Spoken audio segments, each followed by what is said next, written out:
দেখে পাহাড়ি এলাকার মতো মনে হলেও এটি খোদ রাজধানী ঢাকার মিরপুরের একটি আবাসিক এলাকার চিত্র। মিরপুরের সড়কের বেহাল দশা, এবড়ো থেবড়ো অলিগলিতে চলাচলে দায়ী। উন্নয়নের নামে 12টি রাস্তা খুঁড়ে ফেলে রাখে মাসের পর মাস ক্ষুব্ধ বাসিন্দারা, খোঁড়া অজুহাত কর্তৃপক্ষের। তিস্তার আগ্রাসনে প্রতি বছর ক্ষতির পরিমাণ বাড়লেও সংস্কারে নেই উদ্যোগ। আগের সরকারগুলোর কূটনৈতিক ব্যর্থতা আর টেকসই পরিকল্পনার অভাবই দায়ী বলছেন বিশ্লেষকরা। আওয়ামী লীগের সঙ্গে আপোষের রাজনীতিতে চরম ইমেজ সংকটে জাতীয় পার্টি। ১.৫ দশকে লাঙ্গল বিমুখ রংপুরবাসী সরকার পতনের পর আবারও দুর্গ ফেরত। সকালের সময়ের সঙ্গে আছি আমি তানভীর হাসান।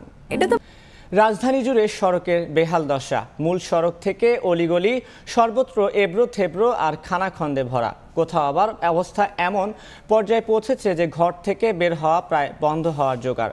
এমনই এক আবাসিক এলাকা মিরপুরের মাজার রোড। এলাকার 12টি রাস্তা উন্নয়নের নামে খনন করে ফেলে রাখা হয় প্রায় 4 মাস ধরে। চলাচলের অযোগ্য সড়কে সাধারণ মানুষের দুর্ভোগ পৌঁছেছে চরমে। তোহা খান তামিমের রিপোর্ট। বান্দরবানের পাহাড়ি এলাকার মতো মনে হলেও এটি খোদ রাজধানী ঢাকার মিরপুরের একটি আবাসিক এলাকার চিত্র। প্রায় 4 মাস ধরে অনেকটা জিম্মি দশা কাটাচ্ছেন এলাকার বাসিন্দারা। স্বাভাবিক জীবনযাপন ব্যাহত হওয়ার পাশাপাশি মুমূর্ষু রোগীরাও বন্দী হয়েছেন 4 দেয়ালের মাঝে।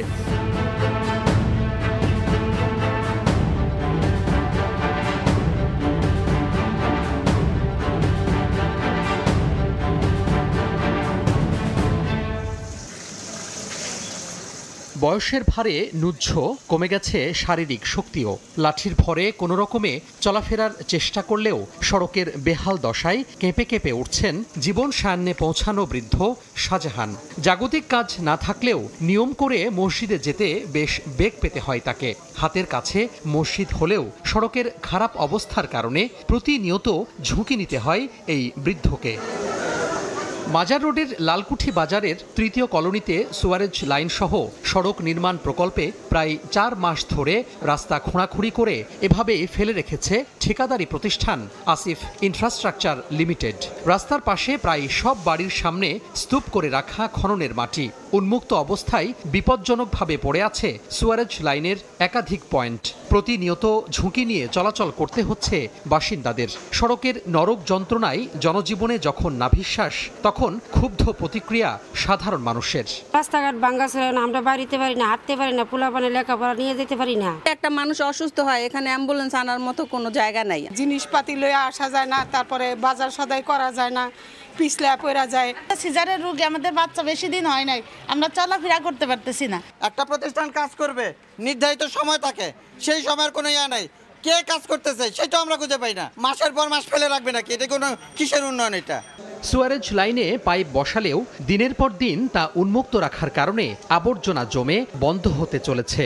উন্মুক্ত থাকায় প্রতিনিয়ত তা পরিবেশ দূষণ করছে বলে অভিযোগ বাসিন্দাদের। বিদ্যালয় ছুটির পর ক্ষুদে শিক্ষার্থীরাও চলাচল করছে ঝুঁকি নিয়ে। দিন শেষে সন্ধ্যা নামলেই প্রতিটি সড়ক হয়ে যায় এক একটি মৃত্যুকূপ। স্কুলে যাওয়া করতে পারিনি, স্কুলে যাওয়ার সময় বারবার পড়ে যাই। বৃষ্টি নামলে পিছলাগায় পড়ে জায়গা, আর অনেক মুরব্বী লোকেরও পড়ে জায়গা। বাচ্চারা তাদের এখন স্কুল বন্ধ হয়ে গেছে, এখন তাদের স্কুলে যাওয়া হচ্ছে না, কারণ অনেক বাচ্চা এমনও আছে যারা এখান দিয়ে চলাচল করতে গিয়ে পড়ে গেছে। সন্ধ্যার পরে যখন বিদ্যুৎ চলে যায় তখন আমাদের এক ভয়াবহ অবস্থা, সেখানে মরণ ফাঁদ। অভিযোগ নিয়ে নির্মাণকারী প্রতিষ্ঠানের সাথে যোগাযোগ করলে 5 আগস্টের পর পরিবর্তিত পরিস্থিতিতে কাজ বন্ধ থাকা, বৈরী আবহাওয়া সহ নানা সীমাবদ্ধতার কথা জানান প্রকৌশলী। তবে কয়েকটি সড়কে মাটি সরানোর কাজ শুরু হয়েছে বলে জানান তিনি। লোক আমাদের কম পাচ্ছি, তারপর আমাদের ওয়েদার কন্ডিশন খারাপ থাকে, আমাদের আনলোড এই মাটিগুলো নিচে ফালাবো, আমি আনলোড পয়েন্টগুলো পাচ্ছি না। সব দিক দিয়ে আমার সীমাবদ্ধতা। আইডিআরআইএসপি প্রকল্পে সড়ক উন্নয়ন কাজটি বাস্তবায়ন করছে ঢাকা উত্তর সিটি কর্পোরেশন। তোহা খান তামিম, সময় সংবাদ, ঢাকা। প্রতি বছর তিস্তার আগ্রাসনের উত্তরে হাজার হাজার কোটি টাকার ক্ষতি হলেও দীর্ঘ সময়েও কোনো উদ্যোগই নেওয়া হয়নি সংস্কারের। জোড়াতালি সংস্কারে বছর ঘুরে আবারও একই আঘাত তিস্তার। ফসলি জমি, বসত ভিটা হারিয়ে বাড়ছে নিঃস্ব ভুক্তভোগীর সংখ্যা। অধিকার কর্মীরা বিগত সরকারগুলোর কূটনীতিক ব্যর্থতা আর টেকসই পরিকল্পনার অভাবে খেসারত দিতে হচ্ছে তিস্তা পাড়ের 2 কোটি মানুষকে। শাকিল মাহমুদের ক্যামেরায় নাজমুল ইসলাম নিশাতের রিপোর্ট। তিস্তার উপর ভর করেই জীবনযাপনের রসদ যোগান উত্তরের কোটি মানুষ, পরোক্ষভাবে এই নির্ভরশীলতা আরও কোটি মানুষের। অথচ 240 বছরের পুরনো তিস্তা কখনোই পরিচর্যার উদ্যোগ নেয়নি বিগত কোনো সরকারই। এমনকি আন্তঃসীমান্ত এই নদীর পানির ন্যায্য হিস্সা আদায়ে চরমভাবে ব্যর্থ হয়েছে।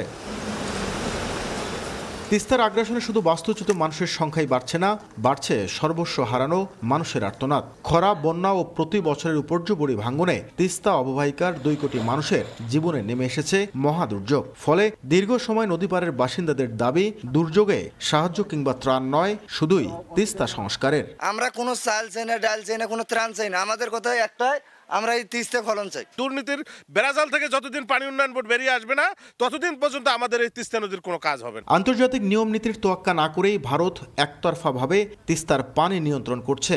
তিস্তা চুক্তির পর ভূরাজনৈতিক কারণে ভারতের হস্তক্ষেপে আটকে যায় তিস্তা মহাপরিকল্পনাও। অধিকার কর্মীরা বলছেন, কূটনৈতিক ব্যর্থতার কারণেই তিস্তা এখন বড় সংকটে পরিণত হয়েছে।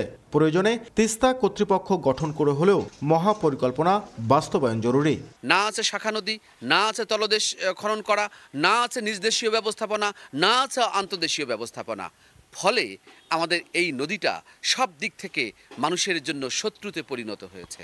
এই পানির সমস্যা সমাধানের জন্য আমাদের জিআরসি, আমাদের যে সরকারের যে কূটনীতিক ব্যর্থতা এবং তার যে সফলতা নাই, এটা কিন্তু নিশ্চিত বলা যায় যে সরকার কিন্তু এই সংকট সমাধানে যে দৃঢ়তার সঙ্গে আন্তঃরাষ্ট্রীয় সম্পর্ক কিভাবে করবে সেটা করা। তবে পানি উন্নয়ন বোর্ড বলছে, মহাপরিকল্পনা নয়, তিস্তা সংস্কারে একটি প্রকল্প নিরীক্ষা পর্যায়ে রয়েছে, যেখানে গুরুত্ব দেওয়া হয়েছে নদী খনন ও বন্যা নিয়ন্ত্রণে বাঁধ নির্মাণ।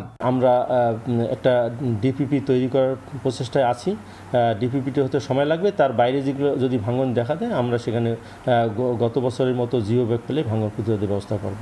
জলবায়ু পরিবর্তনের বিরূপ প্রভাবে খরাকালে তিস্তার ভূগর্ভস্থ পানির স্তর ক্রমাগত নামছে। অন্যদিকে তিস্তার মরণে অল্প পানিতেই বন্যা ও ভাঙ্গনের মতো দুর্যোগ তৈরি হচ্ছে।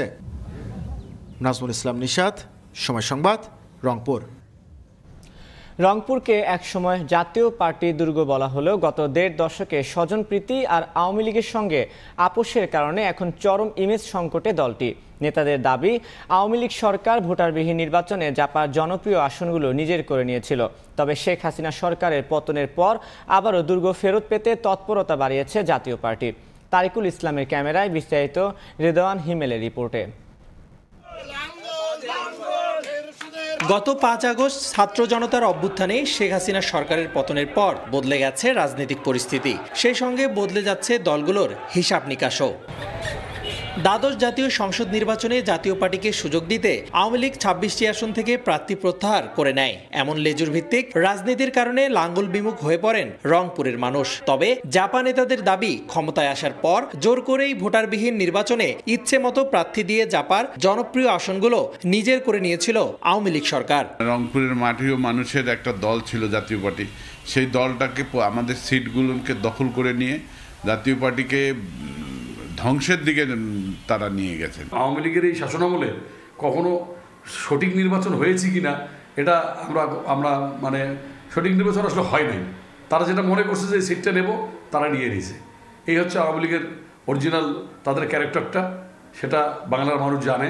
তবে এবার তৃণমূলের নেতাকর্মীদের সঙ্গে নিয়ে দলকে সুসংগঠিত করার কথা জানান জাপার কো চেয়ারম্যান মোস্তাফিজুর রহমান। আমাদের যে জায়গাগুলো দুর্বল আছে সেই জায়গাগুলো থেকে আমরা রিকভার করার চেষ্টা করতেছি, মাঠ পর্যায়ের কর্মীদেরকে উজ্জীবিত করা এবং আগামী দিনে আমরা যাতে ভালো ফলাফল করতে পারি সেদিকে লক্ষ্য রেখে আমরা চেষ্টা করব সর্বোচ্চ যে দলকে পুনর্গঠিত করে একটা অবস্থানে দাঁড় করানো। এক সময় বৃহত্তর রংপুরে জাতীয় পার্টির দখলে 22টি আসন থাকলেও গেল নির্বাচনে আওয়ামী লীগের সমঝোতায় ঝুড়িতে মিলেছে মাত্র 3টি। এমন অবস্থায় জাতীয় পার্টির দুর্গখ্যাত রংপুরকে আগের অবস্থানে ফিরিয়ে নিতে মরিয়া দলটির নেতাকর্মীরা। রেদওয়ান হিমেল, সময় সংবাদ, রংপুর। বছর ঘুরে আবারও শারদ উৎসবের ক্ষণ গুনছেন দেশের সনাতন ধর্মাবলম্বীরা। মন্দিরগুলো তৈরি হচ্ছে পূজারীদের অর্চনার জন্য। যত্নে করা প্রতিমায় রং তুলির আচর, আনন্দের আবহের এমন প্রস্তুতির মধ্যেও এবার পূজা কেন্দ্রিক অর্থনীতিতে কিছুটা ভাটার কথা জানাচ্ছেন সংশ্লিষ্টরা। চন্দ্রিমা চৌধুরীর রিপোর্ট। হরিপদ পাল। বয়সের ভারে যতটা নুয়ে পড়েছেন ততই পোক্ত হয়েছে তার শিল্পের হাত। বংশ পরম্পরায় করছেন প্রতিমা তৈরির কাজ। তার কাছে কাজ শিখে ডজন ডজন শিল্পী তৈরি হলেও আজ তিনি একা হাতেই যত্নে গড়ছেন দেবী দুর্গার প্রতিমা। উজাড় করে মাতৃমূর্তি গড়ছেন ভক্তকুলের আরাধনার মতো করেই। সারগিতের থেকে কারিগর হয়েছে, তারা বিভিন্ন জায়গায় কাজ করে খাচ্ছে। আমি শিল্পী, আমার কাজ করতে ভালো লাগে, কিন্তু দেহে কুলাতে হতো, সেই জন্য আমি ব্যালেন্স হইলে একটাই, আমি আর এর বেশি বানাবো। সাধারণত 3 ধরনের মাটি দিয়ে প্রস্তুত করা হয় প্রতিমা। সঙ্গে মেশানো হয় বাঁশ বা খড়ের গুঁড়া। আধুনিকতার বাতাসে এখন ক্যাটালগ দেখিয়েও দেয়া হয় প্রতিমা তৈরির চাহিদা। শিল্পীরা বলছেন, যে মাটিতে মা দুর্গার প্রতিমূর্তি গড়া হয় সেই মাটিতেই তৈরি হয় পরাক্রমশীল অসুর। দিন পঞ্জিকার হিসেব অনুযায়ী দেবী আরাধনার বাকি মাত্র কয়েকটা দিন। বেশিরভাগ মন্দিরেই প্রতিমা তৈরির কাজও প্রায় শেষ। রঙের কাজও শুরু হয়েছে কোথাও কোথাও। তবে সনাতনীরা বলছেন, এবার আগের চেয়ে কমেছে প্রতিমা তৈরির বাজেট, আর সেই সাথে কমেছে মণ্ডপের কাজও। মনের মধ্যে যে আসলে পুজোর যে আনন্দ যেটাকে বলে, সেটা আসলেই নাই দেশের বর্তমান পরিবর্তিত সিচুয়েশনের কারণে। পরিবর্তন আগের মতনই হচ্ছে আর কি। পূজা হয়তো দেশের পরিস্থিতির কারণে একটু আনন্দ ভর্তি হয়তো কম হইতে পারে। শিশিরে শিশিরে শারদ আকাশে ভোরের আগমনী। চলছে দশভুজা মহামায়াকে মর্তলোকে বরণের শেষ সময়ের প্রস্তুতি। সনাতনীদের প্রত্যাশা, সকল শঙ্কা কাটিয়ে এই পুরো দেশ ভাসবে শরতের উৎসবে। সেই ক্ষণগণনাই এখন মন্দির থেকে ছড়িয়ে পড়েছে ঘরে ঘরে। পুরান ঢাকার শাঁখারী বাজার। সারা দেশ থেকে এখানে পাইকারি দরে প্রতিমার রণসজ্জার সরঞ্জামাদি কিনতে আসেন পূজারীরা। তবে এবছর যেন তাদের ব্যবসায় ভাটা পড়েছে। একটা প্রতিমা সাজাইতে যা যা লাগে প্রত্যেকটা জিনিস আমরা তৈরি করি। শাড়ি পরায় অনেকে মাটির গয়না বেশি, এবার তো হলো মাটির গয়না করে পরাইছে অজন্তা ঠাকুরের মতো টাইপের মধ্যে, এই জন্য আর কি সেলটা কম। ওনাদের জন্য আমাদের মাল আমরা 15,000-20,000 টাকা দামের মাল তৈরি করে রাখছি যে কাস্টমার আসবে, কিন্তু পরিস্থিতির জন্য ওইগুলো সব আমাদের রয়ে গেল। পঞ্জিকা বলছে, বছর দেবী মর্তলোকে আসবেন দোলায়, আর ঘটকে করে ফিরবেন কৈলাসে। মা দুর্গা দোলায় আসছেন এবং উনি যাবার সময় ঘটকে গমন করবেন। এই সংকেত আসলে ভালো কিছু না। দেশে প্রায় 32,000 পূজা মণ্ডপে শারদীয় উৎসব আয়োজনের কথা রয়েছে। সার্বজনীন এই আনুষ্ঠানিকতায় অনাবিল আনন্দ সবার জন্যই নিরাপদ হবে, এমন প্রত্যাশাই জানাচ্ছেন সংশ্লিষ্টরা। চন্দ্রিমা চৌধুরী, সময় সংবাদ, ঢাকা। এদিকে প্রতিমা তৈরিতে ব্যস্ত সময় পার করছেন কুড়িগ্রামের কারিগররা। রাজারহাটের বৈদ্যের বাজার এলাকায় সড়কের পাশে অস্থায়ী টিনের ঘরে রাখা অসংখ্য ছোট বড় প্রতিমা। এবার প্রতিটি প্রতিমার দাম ধরা হয়েছে 15,000 থেকে 35,000 টাকা।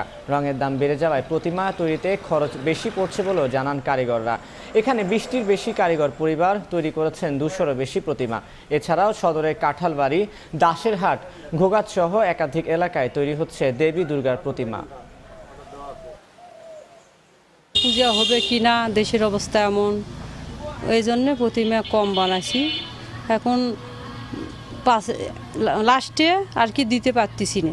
বিভিন্ন জেলার থেকে লোক আসিয়ে প্রতিমা এখান থেকে নিয়ে যায়। পুরো উত্তরবঙ্গেই এখান থেকে প্রতিমা নিয়ে যায়, পূজার জন্য নিয়ে যায় আর কি। যত স্তরের নিরাপত্তার প্রয়োজন তত স্তরের নিরাপত্তা ব্যবস্থা আমরা নিব, এবং আশা করি যে আমাদের কুড়িগ্রামবাসী অত্যন্ত স্বতঃস্ফূর্তভাবে এই পূজা, এই দুর্গা পূজা উৎসব উদযাপন করতে পারবে। প্রজ্ঞাপন জারি না হওয়া পর্যন্ত শাহবাগে অবস্থান কর্মসূচি ঘোষণা দিয়েছেন চাকরির বয়সসীমা 35 প্রত্যাশীরা। আজ জনপ্রশাসন সংস্কার কমিটির সঙ্গে বৈঠক করবেন তারা। যমুনায় উপদেষ্টাদের সঙ্গে বৈঠক শেষে সোমবার রাতে কথা জানান আন্দোলনকারীরা। দাবি বাস্তবায়নের জন্য আমরা আগামীকালকে আব্দুল মোহিত স্যারের সাথে, যিনি জনপ্রশাসন সংস্কার উপদেষ্টা, তার সাথে আগামীকালকে আমাদের একটা টিম বসবে। আপাতত আমরা যমুনার সামনে থেকে সবাই উঠে যাব, কিন্তু আমরা চাই না যে আন্দোলনটা স্থগিত করতে। আমরা পরবর্তী আমাদের আন্দোলনস্থান শাহবাগ প্রজন্ম চত্বর জাদুঘরের সামনে আমরা সবাই এবার অবস্থান করব। আপনারা কেউ শান্তিপূর্ণ অবস্থান, আপনারা কেউ যদি দাবি বাস্তবায়ন চান আমাদেরকে সহযোগিতা করবেন। কয়েকজন শিক্ষকের বিরোধিতায় 5 বছর ধরে আটকে আছে জাতীয়করণ। মাত্রাতিরিক্ত ফি দিয়ে পড়াশোনা চালিয়ে যেতে হচ্ছে শিক্ষার্থীদের। খোদ রাজধানীর বুকে নামকরা সিদ্ধেশ্বরী গার্লস কলেজে গল্প এটা। অবশ্য অধ্যক্ষ বলছেন, সবার সঙ্গে কথা বলেই সমস্যার সমাধান করবেন তিনি। শাকির আহমেদের রিপোর্ট। রাজধানীর সিদ্ধেশ্বরী গার্লস কলেজ জাতীয় বিশ্ববিদ্যালয়ের র্যাঙ্কিংয়ে বেশ কয়েকবার শ্রেষ্ঠ প্রতিষ্ঠানের স্বীকৃতি পেয়েছে। 2019 সালেই কলেজটির সরকারিকরণ প্রক্রিয়া চূড়ান্ত করে শিক্ষা মন্ত্রণালয়। এজন্য সম্পদের প্রয়োজনীয় নথিপত্র বা ডিড অফ গিফট চাওয়া হলেও কলেজ কর্তৃপক্ষ তা 5 বছর ধরে আটকে রেখেছে। প্রতিষ্ঠান সরকারি হয়ে যাবে তাই মাত্র 25 টাকা বেতনে পড়ার আশ্বাস দিয়ে ভর্তি করা হলেও শিক্ষার্থীদের এখন প্রতি মাসে 1200 টাকা বেতন গুনতে হচ্ছে। 25 টাকা বেতনে আমাদেরকে বলে বলে ভর্তি করাচ্ছে, সেখানে আমাদের গুনতে হচ্ছে 1200 টাকা। সরকারিকরণের দাবিতে প্রায়ই আন্দোলন করছে শিক্ষার্থীরা। সম্প্রতি সেই আন্দোলন আরও জোরালো হয়েছে। আমাদের এই যে মামলাগুলো হয়েছে এগুলো সিনিয়র শিক্ষকদের প্রত্যাহার করতে হবে। শিক্ষার্থী ও অভিভাবকদের অভিযোগ, বেশি বেতন ভাতা ও সুযোগ সুবিধা টিকিয়ে রাখতেই কয়েকজন শিক্ষক জাতীয়করণে বাধা দিচ্ছেন। কিছু শিক্ষক এবং এখানে আছেন যারা ফেসিবাদের দোষর, তারা বিভিন্ন রকমের টালবাহানা করে গত 5 বছর ধরে এই বিষয়টিকে তারা ঠেকিয়ে রাখতেছে। অনেক টিচারাই যাচ্ছে না যে সরকারি হোক, তাদের পদ, তারা যে পদে আছে ওই পদ থেকে ওরা নিচে নেমে যাবে, তখন তাদের বেতন কমবে। অনেকের নাকি 1 লাখ টাকার মতো বেতন তারা পায়, তো তাদের কথা হচ্ছে যে এই বেতনটা যদি কমে 40 থেকে 60,000 টাকায় আসে তারা খুব আর্থিক দরিদ্রতায় ভুগবে। গত এপ্রিলে গভর্নিং বডির মিটিংয়েও সর্বসম্মতিক্রমে ডিড অফ গিফট সম্পাদনের সিদ্ধান্ত হয়। তাতে 2 জন শিক্ষক প্রতিনিধি স্বাক্ষর করলেও পরে তারাই করেন মামলা। এ নিয়ে মুঠোফোনে কথা বললেও ক্যামেরার সামনে আসতে রাজি হননি তারা। বর্তমানে প্রেক্ষিতে নানানভাবে আমাদেরকে হয়রানি করা হচ্ছে, তো আসলে এই কারণে আমরা কেউ কথা বলতে চাই না। অধ্যক্ষ বলছেন সব পক্ষের সঙ্গে আলোচনা করে দ্রুতই ডিড অফ গিফট দেওয়ার কথা ভাবছেন তারা। সবাই জাতীয়করণকেই ওয়েলকাম করে। প্রথম মিটিংয়ে বসে আমরা এই বিষয়টা সম্বন্ধে আলোচনা করব এবং আলোচনা করে পরবর্তী পদক্ষেপ আমরা নিজেরা নির্ধারণ করব। এটা আমরা আমাদের সুপারভাইজিং অথরিটি যারা তাদেরকে ওয়াকিবহাল করব, জানানোর চেষ্টা করব ইনশাআল্লাহ। এদিকে বেশি বেতনের কারণে কলেজটিতে দিন দিন কমছে শিক্ষার্থীর সংখ্যাও। শাকির আহমেদ, সময় সংবাদ, ঢাকা। প্রান্তিক পর্যায়ে কৃষকদের ধানের ন্যায্য মূল্য নিশ্চিত করা সহ সরকারের নেয়া নানা পদক্ষেপে রংপুর অঞ্চলে এবার অনেকটাই সফল হয়েছে ধান চাল সংগ্রহ অভিযান। তবে কৃষক সংগঠনের নেতারা বলছেন ধান সংগ্রহের লক্ষ্যমাত্রা বাড়াতে হবে। সংগ্রহের লক্ষ্যমাত্রা বাড়াতে জেলায় জেলায় খাদ্য গুদাম নির্মাণের উদ্যোগ নেওয়া হয়েছে বলে জানান আঞ্চলিক কর্মকর্তা। শাকিল মাহমুদের ক্যামেরায় আব্দুর রশিদ জীবনের রিপোর্ট। এবছর 32 টাকা কেজি দরে ধান আর 45 টাকা কেজি দরে চালের দাম নির্ধারণ করে মে মাসে শুরু হয় সরকারের বোরো সংগ্রহ অভিযান, শেষ হয় 31 আগস্ট। সারা বছর চাহিদার সিংহভাগই পূরণ হয় বোরো মৌসুমে, কাজেই মজুদ পর্যাপ্ত রাখতে মৌসুমটি খুবই গুরুত্বপূর্ণ। অ্যাপের মাধ্যমে কৃষক নির্বাচন, বাজার মূল্য থেকে দাম বেশি দেয়া সহ বেশ কিছু উদ্যোগের ফলে চলতি বছর সংগ্রহ অভিযানে কৃষকদের সম্পৃক্ততা বেড়েছে। গেল বছর এই বছর আমরা 1280 টাকা করে ধান বিক্রি করছি, সরকারকে দিছি, তা অন্যান্য বাড়ছে খুব ভালো হয়েছে। সরকার যে এটা অব্যাহত রাখে, সবসময় যেটা অব্যাহত রাখে, তারা কৃষকরা সঠিকভাবে ন্যায্য মূল্য পাবে এবং প্রতারণার শিকার হবে না।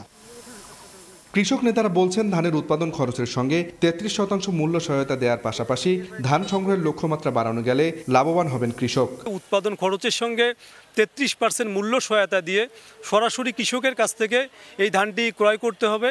পাশাপাশি আসলে কৃষকদের কাছ থেকে সংগ্রহের যে প্রক্রিয়া, সেই প্রক্রিয়ার ক্ষেত্রে যে জটিলতা রয়েছে, বিড়ম্বনা রয়েছে, সেগুলোকে দূর করতে হবে। ধান চাল সংগ্রহ আরও সহজ করা সহ সংগ্রহ লক্ষ্যমাত্রা বাড়াতে নতুন করে খাদ্য গুদাম নির্মাণের প্রক্রিয়া চলমান রয়েছে বলে জানায় খাদ্য বিভাগ। সংগ্রহ ভবন এলাকা তো ওই সময় হঠাৎ করে অনেক চাল কেনার একটা তারা থাকে, এটা অন্য জায়গায় পৌঁছাইতে একটু সময় লাগে, কারণ একটা আপনার আমাদের যে মুভমেন্ট চ্যানেলটা আছে সেটা তো ম্যানুয়ালি কাজ করে, ট্রাকে নিতে হয়। তো তাৎক্ষণিকভাবে যে প্রেশারটা হয় সেটাকে ওই প্রেশার থেকে রিলিফ পাওয়ার জন্য সিএইচডি আমাদের জন্য একটা ভালো অপশন হতে পারে এবং যেটার জন্য আমরা কাজ করছি। রংপুর বিভাগের লক্ষ্যমাত্রার 91 ভাগ চাল ও 90 ভাগ ধান সংগ্রহ করেছে খাদ্য বিভাগ। আব্দুর রশিদ জীবন, সময় সংবাদ, রংপুর। নীলফামারীর ডোমারের সরকারি বীজ আলু উৎপাদন খামারে মৌসুম শেষে এতদিন পড়ে থাকতো 400 একর জমি। তবে সম্প্রতি আলুর বীজ উৎপাদনের পতিত জমি আউশ ধানের বীজ উৎপাদন শুরু করেছে খামার কর্তৃপক্ষ। এ কারণে স্থানীয় কৃষক সহজে স্বল্প দামে পাচ্ছেন ধানের বীজ। চলতি মৌসুমে উৎপাদিত ব্রি 98 জাতের ধান দিয়ে আগামী মৌসুমে অতিরিক্ত 39,000 একর জমিতে রোপণ করা যাবে বলে জানিয়েছে খামার কর্তৃপক্ষ। মোহাম্মদ সোহেলের ছবিতে শাকির হোসেন বাদলের রিপোর্ট। মাঠ জুড়ে পাকা আউশ ধান, পরিচর্যা শেষে সোনালী ফসল চলছে কাটা ও মাড়াইয়ের কাজ। বীজ আলু উৎপাদনের পর এতদিন পতিত পড়ে থাকত নীলফামারীর ডোমারের সরকারি বীজ আলু উৎপাদন খামারের প্রায় 400 একর জমি। তবে 2020-21 মৌসুম থেকে এসব পতিত জমিতে চাষ করা হচ্ছে আউশ ধান। প্রতি বছর বাড়ানো হচ্ছে ধানের আবাদ, এমনকি উৎপাদনে ব্যবহার করা হয় প্লান্টিং ও কম্বাইন্ড হারভেস্টার যন্ত্র। মাত্র 80 দিনের ব্যবধানে প্রতি বিঘা জমি থেকে 15 থেকে 17 মণ ধান পাওয়া যায়। এ কারণে স্থানীয় কৃষক সহজেই স্বল্প দামে কিনতে পারছেন ধানের বীজ। বর্তমান কর্তৃপক্ষের মাধ্যমে এবং প্রকল্প পরিচালক অক্লান্ত পরিশ্রম এবং দিক নির্দেশনায় এই আলু বীজ প্রকল্পের মাধ্যমে এই আউশ ধানের চাষাবাদটা শুরু হয়েছে। বর্তমানে 300 একরের মতো ধান আবাদ হইতেছে আউশ ধান। আমরা এখানে বহু শ্রমিক কাজ করতেছি। গত 4 বছর ধরে এটা আর কি আমাদের ডোমার খামারে এটা চালু করছে আমাদের ডিডি স্যার আসার পর থেকে। আগে এই টাইমটা আমাদের বাইরে যাওয়া লাগতো, সংসার চালাইতে খুব অসুবিধা হয়ে যেত। উৎপাদিত ব্রি 98 জাতের ধান দিয়ে আগামী মৌসুমে অতিরিক্ত 39,000 একর জমিতে আবাদ করা যাবে বলে জানিয়েছে খামার কর্তৃপক্ষ। 400 মেট্রিক টন বীজ পাবো। এই বীজ দিয়ে পরবর্তী বছর 40,000 একর জমিতে ধান ফসল আবাদ করা যাবে, যা থেকে প্রায় 60,000 মেট্রিক টন খাদ্য ফসল উৎপাদন হবে, যা জাতীয় খাদ্য নিরাপত্তা একটা বড় ভূমিকা পালন করবে। ডোমার ভিত্তি বীজ আলু উৎপাদন খামারে মোট জমির পরিমাণ 514 একর। শাকির হোসেন বাদল, সময় সংবাদ, নীলফামারী। বন্ধ পানি নিষ্কাশনের পথ, সামান্য বৃষ্টিতেই সৃষ্টি হয় জলাবদ্ধতা। কোনো ফসল আবাদ হয় না দিনাজপুরের ফুলবাড়ির 1,500 বিঘা জমিতে। সংকট সমাধানে 4 বছর আগে একটি খাল খনন করা হলেও তা ভরাট হয়ে গেছে। তবে সংশ্লিষ্টদের সঙ্গে আলোচনা করে শিগগিরই সমাধানের আশ্বাস উপজেলা প্রশাসনের। গোলাম নবী দুলালের পাঠানো তথ্য, মঞ্জিদ আলম শিমুলের ছবি নিয়ে রিপোর্ট। জলাবদ্ধ বিস্তীর্ণ এলাকা, বেশিরভাগ এলাকা কচুরিপানার দখলে। দেখতে বিশাল জলাভূমি মনে হলেও এটি ফসলের মাঠ। বৃষ্টির কারণে জলাবদ্ধ হয়ে পড়েছে দিনাজপুরের ফুলবাড়ি উপজেলার 10টি গ্রামের 1,500 বিঘা ফসলি জমি। এলাকাবাসী জানান, দীর্ঘদিনের এ সমস্যা সমাধানে বারবার প্রশাসনের কাছে আবেদন করা হলেও হয়নি স্থায়ী সমাধান। সবশেষ কৃষকদের আন্দোলনের মুখে 2020 সালে বাড়াইপাড়া এলাকায় প্রথম ধাপে 163 মিটার এবং দ্বিতীয় ধাপে 43 মিটার খাল খনন করা হয়। আবাদি জমির চেয়ে উঁচু হওয়ার কারণে অল্প দিনেই নাব্য হারায় খালটি। এতে হয়নি কোনো সমাধান। 1 ঘন্টা যদি দেখা যায় যে একটু বৃষ্টিপাত হয়, তাহলে আমাদের এই এলাকার বৃষ্টিটা ওই ক্যানেল দিয়ে আসলে নামে যায় না। পানিটা আপনার হলো খুব ধীরগতিতে নামে, এই কারণে আমাদের সবগুলো জমির খুব ক্ষয়ক্ষতি হয়। 1 বিঘা জমিতে 8,000-10,000 টাকা খরচ করেছি, আমরা একটা ফসলও পাচ্ছি না। আমন ফসলটা হয় না, ইরি ফসলটা হয়, আবার বন্যা যখন হয়ে যায় আমনটা নষ্ট হয়ে চলে। খাদ্য সংকটের ভিতর ভুগতেছি এবং দেখা যায় আমাদের ক্যানেলটা দেওয়ার কথা ছিল, ক্যানেলটা কিন্তু আমাদের প্রস্তাবিত ভিতর ওই রকমভাবে হয়নি। সংশ্লিষ্ট কর্তৃপক্ষের সঙ্গে আলোচনা করে সমস্যাটি শীঘ্রই সমাধানের আশ্বাস উপজেলা নির্বাহী কর্মকর্তার। ওই বিষয়টা আমি সরেজমিনে পরিদর্শন করেছি, উপজেলা ইঞ্জিনিয়ার সহ বসেছিলাম, দ্রুত একটা সমাধান করার চেষ্টা করতেছি। কৃষি বিভাগের তথ্য মতে জলাবদ্ধ এলাকায় 2 শতাধিক কৃষক আগে বার্ষিক 60,000 মণ ধান উৎপাদন করতেন। সময় সংবাদ, দিনাজপুর। নানা সংকটে মুখ থুবড়ে পড়েছে গাইবান্ধার ইউনিয়ন স্বাস্থ্য পরিবার কল্যাণ কেন্দ্রগুলো। অধিকাংশ কেন্দ্রে নেই চিকিৎসক, পরিবার কল্যাণ পরিদর্শক সহ প্রয়োজনীয় জনবল। একই সঙ্গে পর্যাপ্ত সরবরাহ না থাকায় মাসের অর্ধেকেই শেষ হচ্ছে ঔষধ। এ কারণে খালি হাতে ফিরতে হচ্ছে অনেক রোগীকে। সংকট সমাধানে চেষ্টা চলছে বলে জানিয়েছে পরিবার পরিকল্পনা বিভাগ। আতাউল হক সাগরের ছবি নিয়ে বিপ্লব ইসলামের রিপোর্ট। পরিবার পরিকল্পনা, মা ও শিশু প্রসূতি সেবাসহ গ্রামীণ স্বাস্থ্যসেবায় গাইবান্ধার 55টি ইউনিয়নে পরিচালিত হয় স্বাস্থ্য ও পরিবার কল্যাণ কেন্দ্র। গ্রামের মানুষ এসব কেন্দ্র থেকে বিনামূল্যে স্বাস্থ্যসেবার পাশাপাশি ওষুধ গ্রহণ করেন। তবে দীর্ঘদিন ধরে এসব স্বাস্থ্যকেন্দ্রে নেই চিকিৎসক, পরিবার কল্যাণ পরিদর্শক সহ প্রয়োজনীয় জনবল। এ কারণে মিলছে না কাঙ্ক্ষিত সেবা। পাশাপাশি পর্যাপ্ত সরবরাহ না থাকায় মাসের অর্ধেকই শেষ হচ্ছে ওষুধ। এ কারণে খালি হাতে ফিরতে হচ্ছে অনেককেই। আমরা এখানে দিচ্ছি গর্ভবতী মায়েদের চেক আপ করাচ্ছি এবং নর্মাল যে ডেলিভারি এইটা আমরা করাচ্ছি। মেডিকেল অফিসার না থাকার কারণে আমাদের এখানে যে অবকাঠামো আছে, এই অবকাঠামো অনুপাতে আমাদের যে রুগী আসে হ্যাঁ এই রোগীগুলোকে আমরা চিকিৎসা দিতে পারছি না। এলাকাবাসীর অভিযোগ, যেসব কেন্দ্রে জনবল আছে তাদের অনেকেই আসেন না নিয়মিত। জনবল নিয়োগ ও ওষুধ সরবরাহ বাড়ানোর দাবিতে সম্প্রতি সভা সমাবেশ করেছেন তারা। কোনোদিন আসলে ঘুরে যাই, কখনো কাজে ওষুধ আসে নাই, ওষুধ না হলে আমরা কই থেকে দেবো। ওষুধ বেশি দেয় না, এরা পাবলিকও খামার বান, আমরা ঝগড়া করে যাই ডাক্তারের সাথে। এখানে একটা মেডিকেল অফিসার থাকার দরকার ছিল, সে মেডিকেল অফিসার এখানে নাই। শীঘ্রই সংকট সমাধানের চেষ্টা চলছে বলে জানিয়েছে পরিবার পরিকল্পনা বিভাগ। জেলা প্রশাসক মহোদয়ের সাথে যে আমাদের জেলা উন্নয়ন সমন্বয়ের মিটিংও কিন্তু আমরা একই জিনিস তুলেছি। এখানে যে আমাদের অফিসার এবং মাঠ লেভেলে যে আমাদের এই স্টাফ না থাকার কারণে আমাদের যে আপনার কর্মকাণ্ডে যে আমাদের যে বিঘ্ন ঘটতেছে, এটা কিন্তু জেলা প্রশাসনকেও আমরা জানাইছি। পরিবার পরিকল্পনা বিভাগের তথ্যমতে 55টি ইউনিয়ন স্বাস্থ্য ও পরিবার কল্যাণ কেন্দ্রের 970টি পদের বিপরীতে কর্মরত আছেন 633 জন। আগামী বছর বাংলাদেশিদের জন্য কম খরচে হজ পালনে দুটি নতুন প্যাকেজ ঘোষণা করা হবে। সৌদি আরবের ধর্ম উপদেষ্টা ডক্টর আ.ফ.ম. খালিদ হোসেন স্থানীয় গণমাধ্যম কর্মীদের সঙ্গে মত বিনিময় সভায় একথা জানিয়েছেন। তিনি বলেন, সরকারের এই উদ্যোগের ফলে সাধারণ মানুষের জন্য হজ পালন করা আরও সহজ ও সাশ্রয়ী হবে। সৌদি আরব থেকে আরিফুর রহমানের প্রতিবেদন।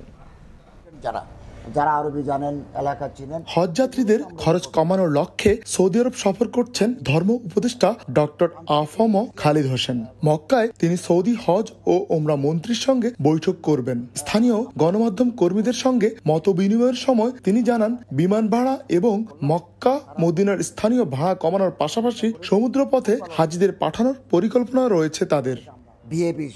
ধর্ম উপদেষ্টা বলেন, হজের খরচ সাধারণ মানুষের জন্য সহনীয় পর্যায়ে নিয়ে আসা তাদের মূল লক্ষ্য। এই পদক্ষেপগুলো হাজিদের জন্য একটি নতুন দিগন্ত উন্মোচন করবে। হজের প্যাকেজটা আমরা যৌক্তিক পর্যায়ে কমিয়ে আনব।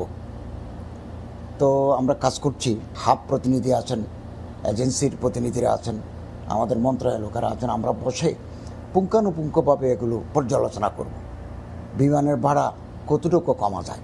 তার এই উদ্যোগকে স্বাগত জানিয়েছেন সংশ্লিষ্টরা। প্রবাসীরা মনে করেন, সরকারের এমন পদক্ষেপে অনেক বেশি মানুষ হজ পালনের সুযোগ পাবেন। জনসংখ্যা অনুপাতে সৌদি সরকারের ঘোষিত কোটা অনুযায়ী এ বছরও 1,27,198 জন বাংলাদেশি পবিত্র হজ পালন করতে পারবেন। আরিফুর রহমান, সময় সংবাদ, সৌদি আরব। ভারতের ভিসা কড়াকড়িতে বাংলাদেশি পর্যটক শূন্য হয়ে পড়েছে সিটি অব জয় কলকাতা। রুপির বিপরীতে কমেছে বাংলাদেশের টাকার মানও। এতে জরুরি প্রয়োজনে যাওয়া বাংলাদেশি পর্যটকরা ভ্রমণ কাটছাট করে ফিরছেন নিজ দেশে, যার জেরে প্রভাব পড়েছে কলকাতার অর্থনীতিতে। বিশ্বজিৎ দাসের ক্যামেরায় বিস্তারিত জানাচ্ছেন সুব্রত আচার্য। মার্কুই স্ট্রিটের একটি কোনায় বসে 20 বছর ধরে পেয়ারা বিক্রি করেন দক্ষিণ 24 পরগনার আলমগীর মৃধা। বাংলাদেশি পর্যটকরাই তার প্রধান ক্রেতা। ফলে এতদিন 3 সন্তানকে পড়াশোনা করিয়ে 2 ভাইয়ের সংসারে দিব্যি ভালোই চলছিল তার। তবে গেল কয়েক মাস ধরে তার ব্যবসা প্রায় বন্ধ হওয়ার মুখে। আগে যেখানে দিনে 25 কেজি পেয়ারা বিক্রি করতেন, আর এখন সেখানে 8 থেকে 10 কেজি পেয়ারাও বিক্রি করতে পারছেন না। মেডিকেল ও জরুরি প্রয়োজনে ভিসা ছাড়া অন্য ভিসা বন্ধ থাকায় বাংলাদেশি পর্যটক শূন্য হয়ে পড়েছে কলকাতা। এতে করুণ অবস্থায় কলকাতা ঢাকা কলকাতা রুটের বাস ব্যবসায়ীরাও। শুধু আমার কেন, আশেপাশে যত দোকান আছে সবই, সকলের অবস্থা একই, সকলের অবস্থা একই। হ্যাঁ, তাতে এবার ও বাংলাদেশ থেকে ভাইরা বেশি আসলে তবে তো আমাদের বেচাকেনা বেশি হবে। পুরো শূন্য, এখন কোনো যাত্রী আসা যাওয়া হচ্ছে না। যেগুলো আগে পুরনো ভিসা আছে তারাই আসা যাওয়া করছে, সীমিত লোক। আমাদের ব্যবসার খুব সমস্যা হচ্ছে। এর সঙ্গে যুক্ত হয়েছে রুপির বিপরীতে বাংলাদেশি টাকার দাম পতনের ঘটনা। সোমবার কলকাতার বাজারে বাংলাদেশি 100 টাকায় মিলেছে 68 রুপি। টাকার হিসেব মেলাতে না পেরে অনেকেই জরুরি কাজ শেষ করে দ্রুত বাংলাদেশে ফিরছেন, আর যারা রয়েছেন তারাও পড়েছেন মারাত্মক অর্থনৈতিক সংকটে। আমি যদি 100 টাকা আমি বাংলাদেশে নিয়ে আসি, প্রায় হাফ চলে যাচ্ছে। তো এটা কিন্তু একটা বিশাল ব্যাপার। টাকার মানে এতই পড়ে গেছে যে আমরা এসে লাভ হচ্ছে না। এক রেট ধরে আসছে এখানে, আমরা ভাবছি যে আমরা গেলে 73, আমরা শুনে আছে 73-74 করে রেট পাবো, এখানে আমরা 68-67 করে রেট পাচ্ছি। বাংলাদেশে জুলাই আগস্টের গণঅভ্যুত্থানের পর মেডিকেল ও জরুরি প্রয়োজন ছাড়া ভিসা না দেওয়ার ঘোষণা দিয়েছে নয়াদিল্লি। কলকাতায় বেড়াতে আসা বাংলাদেশিরা বলছেন যে তাদের এই ভ্রমণ পরিকল্পনা কাটছাট করতে হচ্ছে, আর এর অন্যতম কারণ বাংলাদেশি মুদ্রার দরপতন। আর স্থানীয় ব্যবসায়ীরা বলছেন যে এই মুদ্রা দরপতন হওয়ার ফলে তারাও ব্যবসায়িকভাবে মার খাচ্ছেন। কলকাতার মার্কুই স্ট্রিট থেকে সুব্রত আচার্য, সময় সংবাদ। দেখছেন সকালের সময়। খেলার খবর। সাকিবের অবসরের ব্যাপারে আনুষ্ঠানিকভাবে আমাদের কিছুই জানানো হয়নি, তবে তামিমের সঙ্গে কথা বলে জানতে পেরেছি ও দেশে গিয়ে শেষ ম্যাচ খেলবে।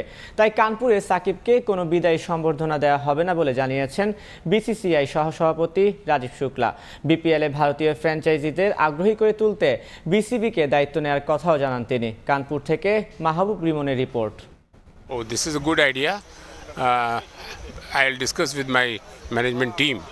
And we will definitely try to give him a good farewell in Kanpur. In case if you inform, because if that is so, then officially we should be known. If we are not officially informed, we can't plan anything. ভিন দেশের মাটিতে বনেদি পোশাকে শেষ match, মঞ্চটাও ছিল প্রস্তুত, কিন্তু সাকিবের আকতে ঘরের মাঠেই খেলতে চান শেষ টেস্ট। যদিও সেখানে আছে নানা যদি কিন্তু। যদি সুযোগ থাকে আমি যদি দেশে যেয়ে খেলতে পারি, মিরপুর টেস্ট হবে আমার জন্য লাস্ট। অ্যাওয়েতে সাকিবের বিদায়ী ম্যাচ বলে তাকে বিশেষ সংবর্ধনা দিতে চেয়েছিল উত্তরপ্রদেশ ক্রিকেট অ্যাসোসিয়েশন, কিন্তু যদি সাকিব সাউথ আফ্রিকার বিপক্ষে খেলার সুযোগ না পান তখন? তাই তো আপাতত গ্রিন পার্কে আলাদা কোনো আয়োজন করা হচ্ছে না টাইগার ক্রিকেটের পোস্টার বয়ের জন্য। He has not informed us as yet formally. In case if he informs, then we'll definitely think over, because what we had thought that he'll be retiring in Bangladesh when the next series will commence there, as yesterday Tamim Iqbal was telling me, but now he has changed the plan and he's not probably going there and for that match. বিশ্বের সবচাইতে জমজমাট franchise league IPL এর সাবেক chairman ছিলেন এই রাজীব শুক্লা। তাই তো তার কাছে জানতে চাওয়া কেন এত বছরেও সেভাবে রং ছড়াতে পারছে না বিপিএল। আবার যেখানে আইপিএল এর ফ্র্যাঞ্চাইজিগুলো বিনিয়োগ করে গোটা বিশ্বে, সেখানে তাদের কোনো আগ্রহ কেন নেই বিপিএল-এ? This is a completely a commercial and private decision as far as franchisees are concerned. Wherever they feel right, they go there and pick up the team. So purely up to them. I think Bangladesh board and those who are running the league, they should approach Indian franchisee, and we always allow Bangladesh players to play in IPL, and you might have seen that lot many Bangladesh players have played in IPL. ভারতীয় ক্রিকেটের প্রভাবশালী এই কর্তা কথা বললেন কানপুরের outfield নিয়েও। ইঙ্গিত দিলেন এই টেস্টের পরেই হয়তো আন্তর্জাতিক ক্রিকেটের দীর্ঘ বিরতিতে যেতে পারে গ্রিন পার্ক।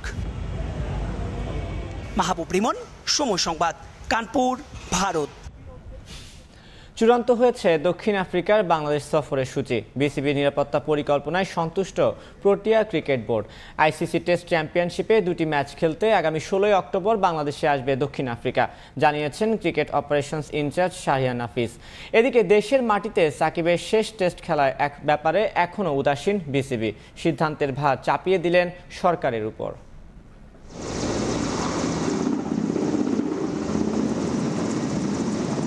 দক্ষিণ আফ্রিকা সিরিজটা নির্ধারিত ছিল আগে থেকেই। ম্যাচ দুটি আইসিসি টেস্ট চ্যাম্পিয়নশিপের অংশ। তবে প্রোটিয়াদের বাংলাদেশ সফরে আসায় বিপত্তি বাধে নিরাপত্তায়। তবে অবশেষে কেটেছে সব শঙ্কা। নিরাপত্তা ইস্যুতে বাংলাদেশ থেকে সরে গেছে নারী টি-20 বিশ্বকাপ। দক্ষিণ আফ্রিকাও বেঁকে বসেছিল সফরে আসতে। নিরাপত্তা পরিস্থিতি পর্যবেক্ষণে পাঠায় প্রতিনিধি দলও। সেনাবাহিনীর কমান্ডো, বিমান বাহিনী ও ফায়ার সার্ভিস কর্মীদের দিয়ে নিরাপত্তার মহড়া দেখিয়ে বিসিবি মন জয় করে নিয়েছে প্রোটিয়াদের। তাদের রিকোয়ারমেন্ট ছিল, তারা আমাদের সিকিউরিটি সিচুয়েশনগুলো দেখতে চেয়েছিল। তাদের যে রিকোয়ারমেন্টগুলো ছিল সেই ব্যাপারে খুবই সচেতন ছিলাম এবং ইন্টার ডিপার্টমেন্ট কোঅর্ডিনেশনটা খুব ভালো হয়েছিল। পাশাপাশি বাংলাদেশ সরকারের সংশ্লিষ্ট যে অংশগুলো ছিল, মন্ত্রণালয় থেকে শুরু করে বাংলাদেশ পুলিশ, বিশেষ করে বাংলাদেশ আর্মি, তারা আমাদের যথেষ্ট কোঅপারেশন করেছে এবং সম্মিলিত প্রচেষ্টাতেই আমরা তাদের যে রিকোয়ারমেন্টগুলো সেগুলো ফুলফিল করতে পেরেছি এবং দে আর ভেরি মাচ কনভিন্সড যে বাংলাদেশের সিরিজটা হতে কোনো সমস্যা নেই এবং তারা সেভাবেই আমাদের জানিয়েছে। বাংলাদেশের বিপক্ষে দুটি টেস্ট খেলবে দক্ষিণ আফ্রিকা। চূড়ান্ত হয়েছে সূচিও। আর মিরপুরে প্রথম ম্যাচ খেলেই টেস্ট ক্রিকেটকে বিদায় জানাতে চেয়েছিলেন সাকিব আল হাসান। তবে বোর্ড সভাপতি সরকারের ওপর সিদ্ধান্তের ভার দিলেও সেখান থেকে আসেনি ইতিবাচক বার্তা। এখন বিষয়টাই এড়িয়ে যাচ্ছেন বিসিবি কর্তারা। কোনো হিসাব ছাড়া চিন্তা করি, এটা প্রত্যেকটা প্লেয়ারই মাঠ থেকে বিদায় নিতে চায়, এটাই স্বাভাবিক। কিন্তু সাকিবের সিচুয়েশনটা আসলে স্বাভাবিক না। একটু এটা ব্যাপারটা যেহেতু একদম সর্বোচ্চ নীতি নির্ধারক মহলে এটা আলোচিত হচ্ছে, আমরা সাধারণ দর্শক হিসাবে বলি বা সাধারণ মানুষ হিসাবে বলি, যেহেতু ওই পর্যন্ত চলে গিয়েছে ব্যাপারটা, ওইখান থেকে মীমাংসা যদি হয়ে যায় তাহলে আমাদের জন্য ভালো হয়। একদিকে সাকিবের অবসর, অন্যদিকে ক্রিকেটে ফেরার গুঞ্জন তামিম ইকবালের। তবে বিসিবির ক্রিকেট অপারেশনস ইনচার্জের কাছে এ ব্যাপারে এখনো আসেনি কোনো বার্তা। এটা শুনিনি। আর কোনো টিমের কারো প্লেয়ারের খেলা বা না খেলার ব্যাপারটা সম্পূর্ণভাবে সিলেকশন কমিটির উপর ডিপেন্ড করে। তো টিমের সিলেকশনের ব্যাপারে সিলেকশন কমিটি যেটা ডিসিশন নেবে সেই অনুযায়ী তো দল হয় সচরাচর। দীর্ঘ 9 বছর পর বাংলাদেশে দ্বিপাক্ষিক সিরিজ খেলতে আগামী 16 অক্টোবর বাংলাদেশে আসবে দক্ষিণ আফ্রিকা। মিরপুরে 21 অক্টোবর থেকে শুরু হবে প্রথম টেস্ট, আর চট্টগ্রামে দ্বিতীয় টেস্ট মাঠে গড়াবে 29 অক্টোবর থেকে। তামিম হোসেন, সময় সংবাদ, ঢাকা। রাওয়ালপিন্ডিতে টাইগারদের টেস্ট জয়ের সুখস্মৃতি দুবাইয়ে ফেরালো বাংলাদেশ নারী ক্রিকেট দল। বিশ্বকাপ শুরুর আগে শেষ আনুষ্ঠানিক প্রস্তুতি ম্যাচে পাকিস্তান নারী ক্রিকেট দলকে 23 রানে হারালো টাইগার্স। টস জিতে আগে ব্যাট করতে নেমে 7 উইকেট হারিয়ে 140 রান করে বাংলাদেশ। লক্ষ্য তাড়া করতে নেমে বোলারদের দাপটে 117 রানেই গুটিয়ে যায় পাকিস্তান। চমৎকার এ জয়ে আত্মবিশ্বাস নিয়ে আগামী 3রা অক্টোবর স্কটল্যান্ডের বিপক্ষে ম্যাচ দিয়ে বিশ্বকাপ অভিযান শুরু করবে বাংলাদেশ। সংযুক্ত আরব আমিরাত থেকে আরও জানাচ্ছেন শিবরি আল সাদিক।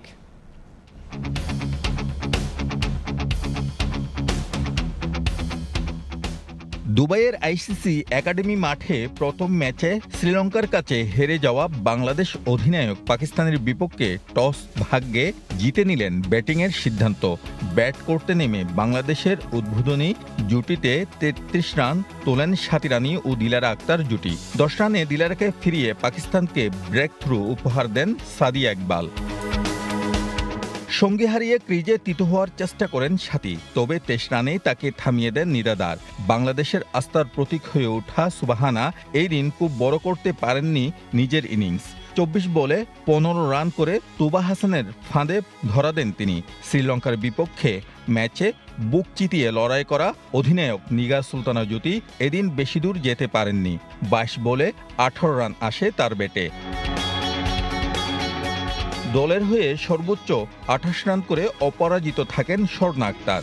এছাড়া অভিষেকের অপেক্ষায় থাকা তাজ নেহারের ব্যাটে আসে 17 রান। শেষ পর্যন্ত 7 উইকেট হারিয়ে স্কোরবোর্ডে 140 রানের চ্যালেঞ্জিং স্কোর পায় বাংলাদেশ। পাকিস্তানের হয়ে সাদিয়া নেন 2টি উইকেট। কঠিন লক্ষ্য তাড়া করতে নেমে শুরু থেকেই বাংলাদেশের বোলারদের তুপের মুখে পড়ে পাকিস্তান। আগের ম্যাচে স্কটল্যান্ডের কাছে হেরে যাওয়া ফাতিমা সানার দল লাল সবুজের প্রতিনিধিদের কাছে শুরু থেকেই ছিল কোণঠাসা। 42 রানেই দলের টপ অর্ডারের 3 ব্যাটারকে হারিয়ে চাপে পড়ে যায় পাকিস্তান। ব্যাটিং বিপর্যয়ের মাঝে নিজের লক্ষ্য অবিচল ছিলেন উমাইয়া সুহাইল। 33 রান করে দলকে জয়ের স্বপ্ন দেখাচ্ছিলেন তিনি। তবে বাংলার বোলারদের ধীরচেতা মনোভাবের কাছে টিকে থাকতে পারেননি বাকিরা। ব্যাটিং ব্যর্থতায় মাত্র 117 রানে অল আউট হয় পাকিস্তান। দায়িত্বশীল ব্যাটিংয়ের পর বল হাতে 2 উইকেট নিয়ে বাংলাদেশের জয়ে অবদান রাখেন স্বর্ণা আক্তার। এছাড়াও 2টি করে উইকেট পেয়েছেন মারুফা, ফাহিমা ও রাবিয়া। বিশ্বকাপ শুরুর আগে প্রস্তুতি পর্বটা খুব ভালোভাবেই শেষ করল বাংলাদেশ। পাকিস্তানের বিপক্ষে এই জয় নিশ্চিতভাবে মূল পর্ব শুরুর আগে আত্মবিশ্বাস যোগাবে পুরো দলকে। শিবলি আল সাদিক, সময় সংবাদ, সংযুক্ত আরব আমিরাত। সকালের সময় শীর্ষ সংবাদগুলো জানিয়ে দিচ্ছি আরেকবার। দেখে পাহাড়ি এলাকার মতো মনে হলেও এটি খোদ রাজধানী ঢাকার মিরপুরের একটি আবাসিক এলাকার চিত্র। মিরপুর জুড়ে সড়কের বেহাল দশা, এবড়ো থেবড়ো অলিগলিতে চলাচলে দায়ী। উন্নয়নের নামে 12টি রাস্তা খুঁড়ে ফেলে রাখে মাসের পর মাস ক্ষুব্ধ বাসিন্দারা, খোঁড়া অজুহাত কর্তৃপক্ষের। আওয়ামী লীগের সঙ্গে আপোষের রাজনীতিতে চরম ইমেজ সংকটে জাতীয় পার্টি। 1.5 দশকে লাঙ্গল বিমুখ রংপুরবাসী, সরকার পতনের পর আবারও দুর্গ ফেরত পেতে তৎপর দলের নেতারা। এই ছিল সকালের সময়ে, সঙ্গে থাকুন সময়ের।